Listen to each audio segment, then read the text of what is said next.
荒野老虎的吊扫你。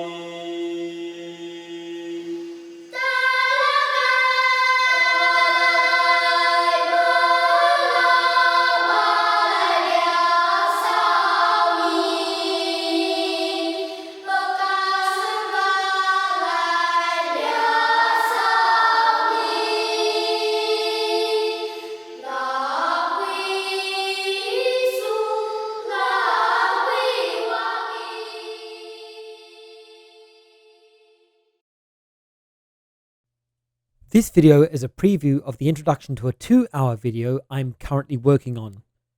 If you enjoyed my previous video on this subject, or if you had questions about the topic as a result of watching that video, you should find this of interest. The completed 2-hour video should be uploaded in the next few days. Introduction. This is the second of 2 videos describing Galang Smangus, a successful indigenous Christian anarchist community in Taiwan.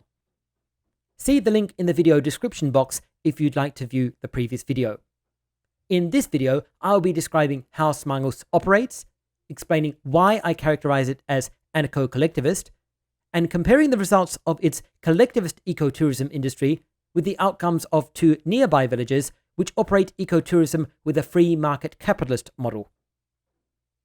Throughout this video, I'll be making various comments for the benefit of anyone listening to the video but not watching it. This will be particularly necessary on the occasions when important visual content is displayed.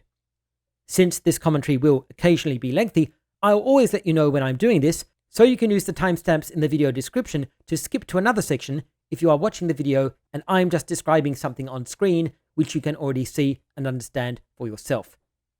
I was quite overwhelmed by the immensely positive reception of the first video, and I'm very grateful to everyone who left a like or a comment.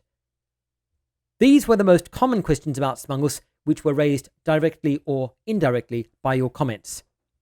Why did Taiwan's indigenous people convert to Christianity? What role does Smangus traditional culture have in the community? To what extent is Smangus really anarchist? I've taken some time in this video to address these questions in detail. Consequently, this video is long. In fact, it's about 2 hours long. That's something you might want to know in advance if you're listening to this video without watching it. These topics will be covered. 1. Taiwan's indigenous people and Christianity. 2. Smangus indigenous Christianity. 3. How Smangus operates. 4. How anarchist is Smangus. 5. How successful is Smangus. 6. Internal and external challenges. 7. Conclusion. Since this video is extremely long and detailed, you may not want to watch it completely from start to finish. Use the timestamps in the video description box to navigate the content. Please note that throughout this video I will be using the term Han Chinese colonizers, a standard term used in the relevant scholarly literature. Although I recognize that not all the Chinese colonizers of Taiwan belonged to the Han ethnic group, for example, some were Manchu, the Han, including various groups of the Hoklo people, such as the Hakka, were overwhelmingly the most numerous colonizers, and throughout Taiwan's rulership by the imperialist Qing dynasty, the Han Chinese were the dominant ethnic group who imposed their culture and values on the indigenous people. As I mentioned in the previous video, the people of Smangus belong to one of the tribes of the Atayal people, called Taiyazu in Chinese and Dayan in the Atayal languages.